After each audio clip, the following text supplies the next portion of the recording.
Alright, now before heading over to the cycling slash riding section, something that I would recommend is this right here at the corner.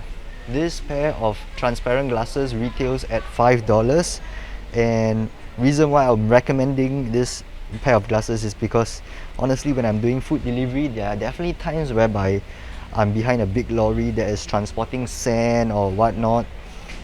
You know, all of this gets into my eyes, so this is definitely a gear that I would recommend. And once again, it just only costs $5.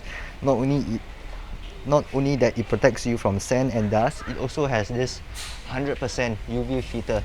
Let's just get one of this out and for you guys to have a look. 100% UV filter. In fact, let me open this up and you guys can get a better look. There it is. That's how it looks. Okay, however, if you guys are looking for shades, what I would recommend is GuideToGrabFood hiking sunglasses, and in my opinion they are nicer looking. There's more variety of choices, and of course it's $15. These are the ones over here.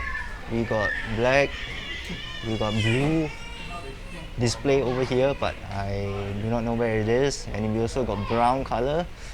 I think black is something that people will usually get more often. This short clip is from the last episode on the top right. Click to watch it or check out one of my most updated playlists that I've selected for you. Fellow riders, see you on the streets!